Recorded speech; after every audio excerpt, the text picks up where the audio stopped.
أجمل فرحة في حياة كل ليلة حلوين والله ما شاء الله يا سلام يا سلام. بسم الله الرحمن الرحيم.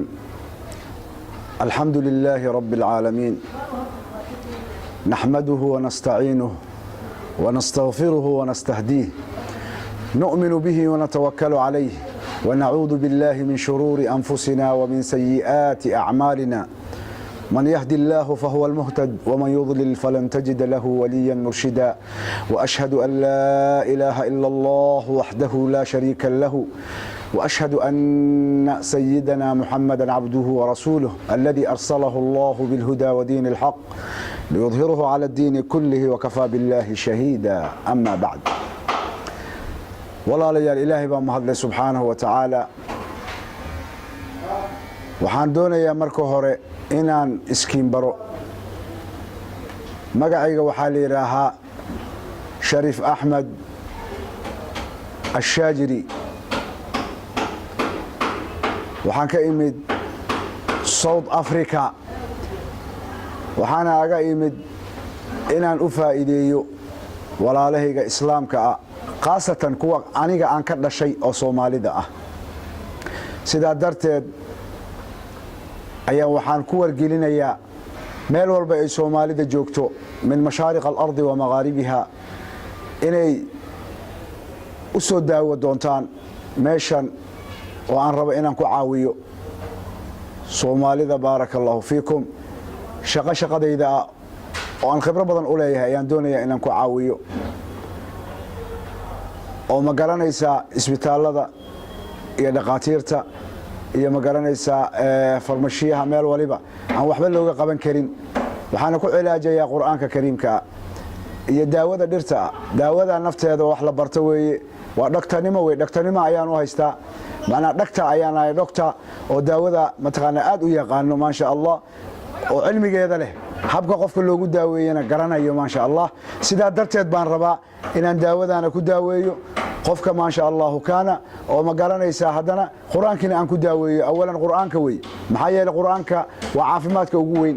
ilaahay baa qur'aanka ku sheegay subxaanahu wa tacaala, wanunazzilu min alqur'aani, acuudu billahi min ashaytaani arajiim, wanunazzilu min alqur'aani maa huwa shifaaءun waraxma lilmu'miniina walaa yaziidu الظaalimiina ilaa khasaara baa ilaahay yidhi. qur'aanka wax kale umaanan soo dejin caafimaad inuu yahay, naxariis yahay. jirkuu caafimaad u yahay, cudurradoo dhan oo kugu dhacayo waxaasoo dhan buu caafimaad ka yahay. dhaalim waxaanan khasaaro ahayna u ziyaadin maaya ilaahay yidhi. waa gaalada iyo kuwaan aaminsanayn weeye, laakiin ninkii aaminsan ilahay waa ku caafina. ilahay baa ballan qaaday subxaanahu wa tacaala. aayaad badan baa ilahay ku ballan qaaday jalla jalaaluhu inuu qur'aanka daawo yahay. sidaa darteed baa baarakallahu fiikum qur'aankan ku daaweynaynaa insha Allah.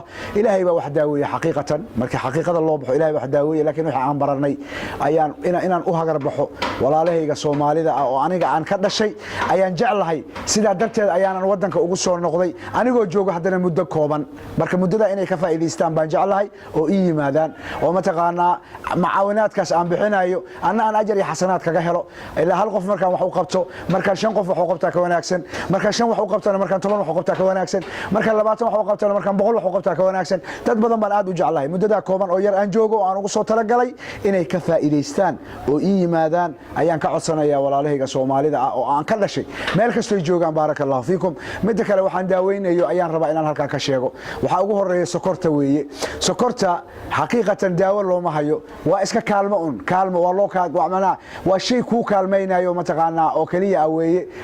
laakiin aniga ilaahay subxaanahu wa tacaala wuxuu ii dhiibay oo ii baray daawadii lagu cirib tiri lahaa. daawadii lagu cirib tiri lahaa sideedaba sokorta lagu baabi'in lahaa. maxaa yeelay ilaahay cudur ma keenin adduunyada, ilaa caafimaadkiisu daawada weli baanan la helin mooye. daawadii ma garanaysaa waa jirtaa sokorta, wax walba daaway leeyihiin. marka daawadii baabi'in lahayd oo ma garanaysaa xibinta ma garanaysaa ee dhimatay nooleyn lahayd ayaan mataqaanaa ilaahay baray subxaanahu wa tacaala. ninkii ilaahay caafimaad ugu daro waxaan u ballan qaaday, waxaan leenahay daawadaas ayaan ma garanaysaa kugu daaweynaynaa. sokortaasna way ka baxaysaa insha Allah tacaala.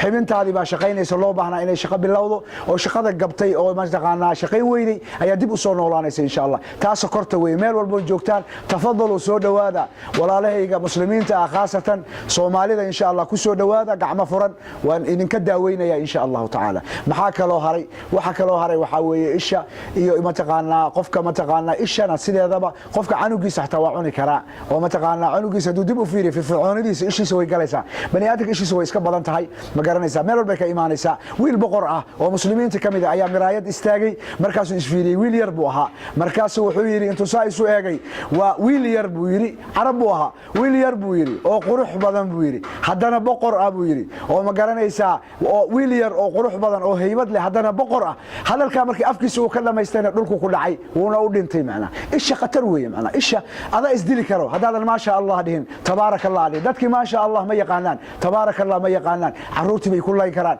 odayaashii bay ku dili karaan ma garanaysaa aabihi baa ku dhiman hooyadii baa ku dhiman karta ishaas iyo daawadeeda baarakallahu fiikum waa shay muhiim ah ayadaas in mataqaana aan daaweeyaan u sheegaya waxa kale oo u sheegaya waxa way sixirka insha Allah in mataqaana aan daaweeyo waa laba tan saddexaad oo insha Allah taala aan u sheegay walaalahayga islaamka khaasatan Soomaalida in aan ka daaweeyo waxay tahay mataqaana jinkana insha Allah taala asagana waa laga daaweynaya ma garanaysaa qofka markuu u yimaado in laga daaweeyo diyaar baa loo yahay asagana jinka laga daaweeyo isha iyo sixirka iyo ma garanaysaa iyo mataqaana jinka waalida insha Allah taala iyo wixii jinni ku saabsan oo dhan ayaa mataqaana ayaa laga daaweynaya baarakallahu fiikum iyo ma garanaysaa iyo xanuunyo badan marka ay imaato kulay waan sharxayna insha Allah taala xanuunkaaga marka sheegato kulay ninka dhakhtarka daawooyinkii uu haya xanuunkana daawooyinkiisu uu hayo ku wareysanaya markuu ku wareysto kadib ayuu daawooyin ku siinaya annagana waa sida waxaan baranay way insha Allah taala waxaan naqaano way marka insha Allah taala waxaan idin leeyahay meel walbo joogtaan soo dhaweyn iyo gacmo furan xaruntana waxa la yiraahaa magaceeda waxa la yiraahaa Sharif Ahmed Ash-Shajiri xarunta Quraan saarka Sharif Ahmed Ash-Shajiri ayaa ku magac leertay xarunta waxay ku taalaa Balaagsi bay ku taalaa insha Allah taala markaad halka imaato Balaagsi waad mataqaana waad soo tilmaamsanaysaa waad iimaanaysaa insha Allah taala meeshan waa nin walba garanayo insha Allah taala tafadalo meel kasto aad joogtaan ma garanaysaa ku soo dhawaada walaalkiin oo idin yimid oo idin kugu yimid idin caawiyo waqtiisa aan badnayn marka insha Allah inta yaro aan joogo ayaan idin ka codsanayaa inaad imaadaan oo ka soo qayb gashaan oo ka faa'iideysataan maxaa yeelay horan idin kugu sheegay dad badan baa aniga ii ajar badan dhamaantiin ina imaataan rajaynaya insha Allah taala wajazaakumullahu khayra ku soo dhawaada xarunta Sharif Ahmed Ash-Shajiri jazaakumullahu khayra meel kasto caalamka joogtaan السلام عليكم ورحمة الله وبركاته أجمل فرحة في حياة كل ليلة حلو والله ما شاء الله يا سلام يا سلام